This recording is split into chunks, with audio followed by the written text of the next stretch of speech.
Did you know that most Bible verses are copyrighted material? In the United States, the King James Version of the Bible is in the public domain, meaning that you can use it freely, any amount of verses that you want without obtaining reprint permission. But the majority of other Bible verses remain under copyright.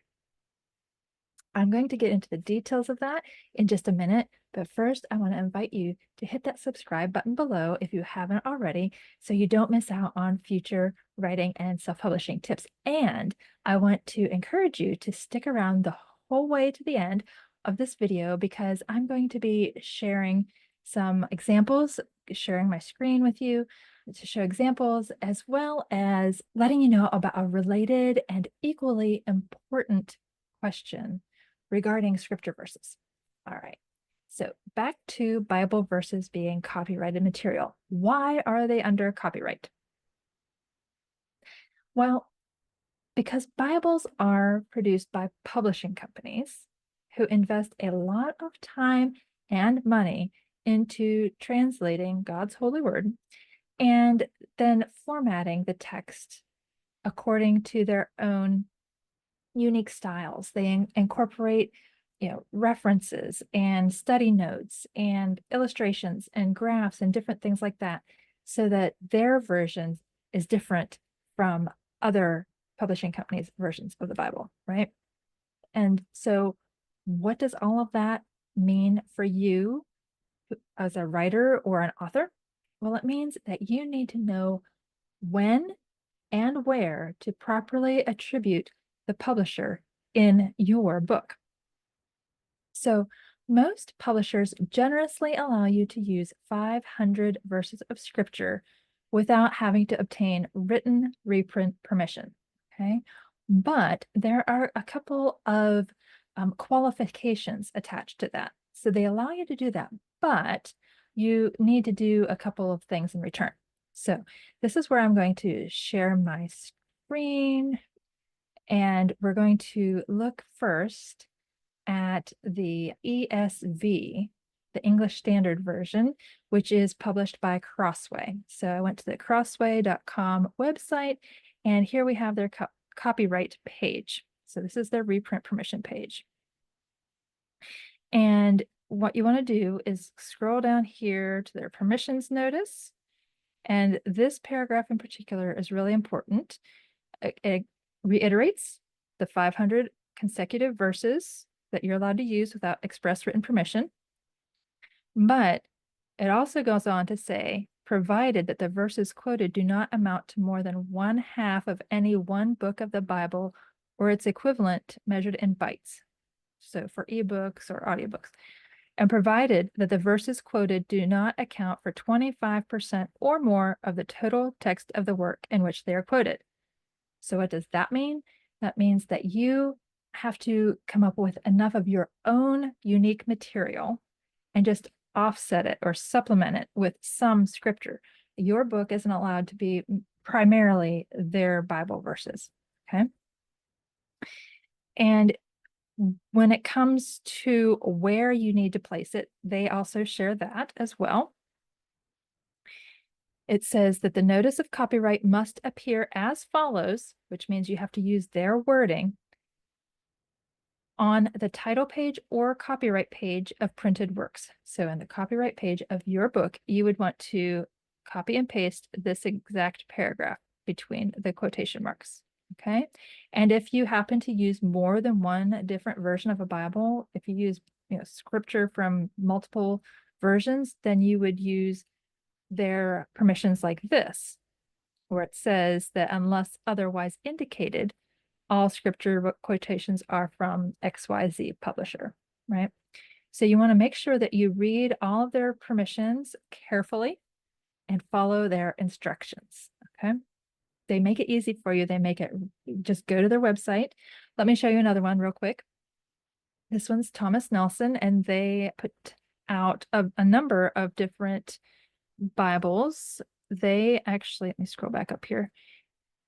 They put out the New King James Version, the NCV, the ICB, Net, the Voice, and the Expanded Bible. So there are separate and different reprint permissions for each one of those, okay? So you want to find the one that you are using, and then you want to make sure that you follow their Bible quotation policy.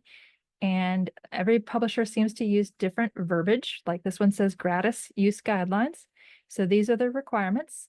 Again, they're very similar to the other one. No more than 500 verses, no more than 25% of the total text. But this one's a little different. Scripture does not account for an entire book of the Bible, whereas the ESV was half of a book of the Bible. So yeah, and you're not allowed to use any of their commentary.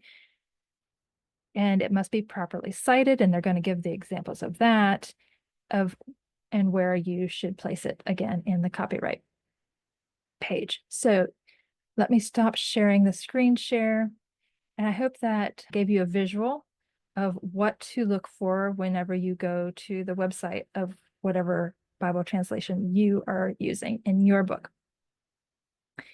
Now, like I said, each translation is going to require its own reprint permission, and they all go on your copyright page.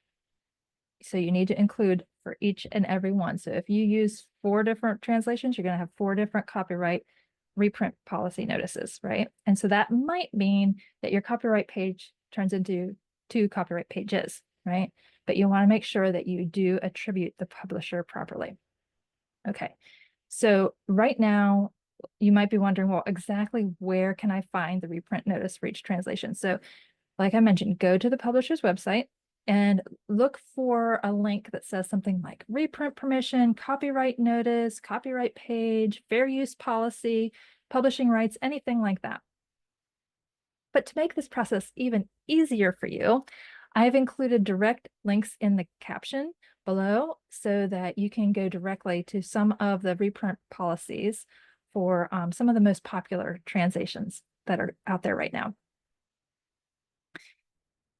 Once you locate the reprint policy, remember you want to use the exact wording that they provide. Use the copy and paste to ensure you don't overlook anything or inadvertently change something when adding it to your copyright page. Now, I have something very important to share with you, is that know that copyright laws vary by country. What I've been sharing with you in this video is it pertains to the United States, right? So if you reside in a country outside of the United States, you're going to want to reach out to your local government to discover what the specific legal requirements are regarding copyright in your country. Okay, very important. Also, understand that I am not a lawyer or an attorney, right? Be sure to contact a qualified intellectual property attorney with any specific copyright questions that you may have, right? These are just general guidelines to help you give proper attribution to the publishers for the Bible verses that you're using in your written material. So I am not an attorney, right? But I am a ghostwriter and book coach with more than 25 years of experience in the self-publishing industry. And so I love helping writers, and I want to invite you to schedule a free discovery call with me. The link for that is in the description below, and that's where we're going to chat about your book project. What's maybe you're stuck in some certain area, and I'll help you get those next steps, a strategy in place so that you can move forward on your author journey. All right, so now that you know how to obtain the necessary reprint notices and where to place them in the copyright page, right? You might wonder how the scripture verses themselves need to be cited within the text of your manuscript. So the good news is that I'm going to cover that topic in the next video. So again, subscribe so you don't miss out. In the meantime, remember, don't just write a book, make an impact.